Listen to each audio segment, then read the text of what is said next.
My name's Andrew. I've been here for 13 years now. A little bit of a funny side. My second Sunday here, I split my pants playing basketball, so that was quite funny. So, yeah, hoping not to do that today.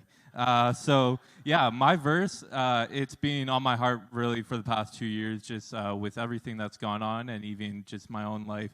It's come from Daniel 3:16 and 17, and it reads as Shadrach, Meshach, and Abednego replied to him, King Nebuchadnezzar, we do not need to defend ourselves before you in this matter. If we are thrown into the blazing furnace, the God we serve is able to deliver us. Thou preach in itself. But there's more from it, and he will deliver us from your majesty's hand. But even if he does not, that's the massive key. Even if he does not, we want you to know, Your Majesty, that we will not serve your gods or worship the image of gold you have set up. So a little bit of context. Right before this, a large image of gold has been set up. And whenever there's a bunch of music playing and a bunch of sounds, everyone's being told you have to bow down. And so there's the three Jewish men, Shadrach, Meshach, and Abednego, and they know that the second commandment, they would know the Ten Commandments. The second commandment is to have no idols.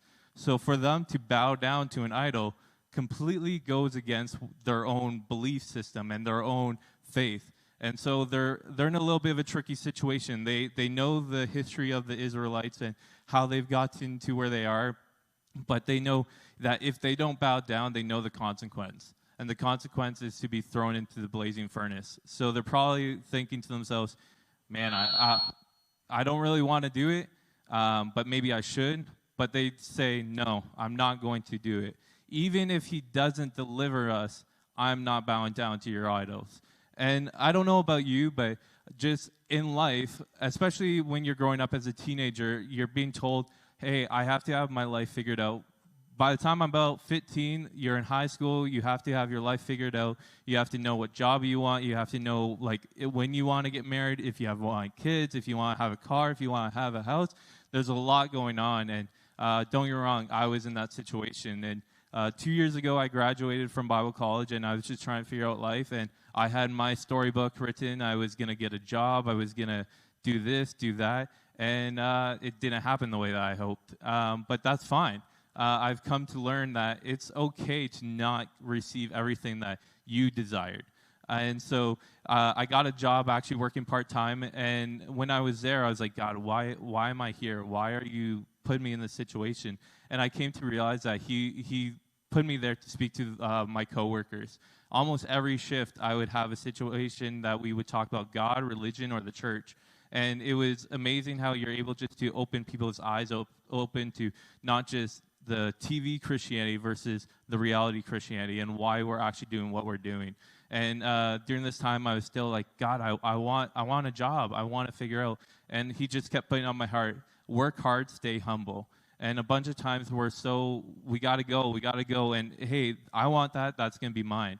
And so oftentimes we just get so diluted in our visuality of God, and we often we think God is who we think He is based off of our situation. We often dictate God's personality based off our situation, not base God off of our situation. So we often will say, "Hey, God, you're who I say you are, not who you actually are calling yourself to be." So I don't know about you, but the past year and a half has been difficult for all of us, and we may not have moved forward in our lives the way that we want to, but we have to serve God knowing that He will come through for us.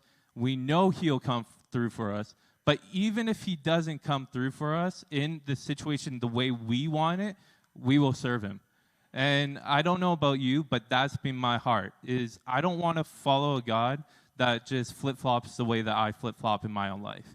And I just want to serve a God who is able to do what He has called us to do, and one that is willing to do what we are called to do.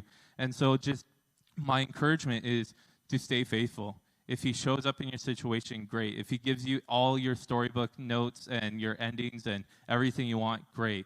But if He doesn't, please follow Him. Please have faith. Don't fall once the first crack happens. Keep pushing forward. and yeah, just love him and have faith in him. So I'm going to finish out with the verse again. So it's from Daniel 3:16-17. So Shadrach, Meshach, and Abednego replied to him, King Nebuchadnezzar, we do not need to defend ourselves before you in this matter. If we are thrown into the blazing furnace, the God we serve is able to deliver us from it, and he will deliver us from your majesty's hand. But even if he does not, we want you to know, Your Majesty, that we will never serve your gods or worship the image of gold you have set up. Thank you.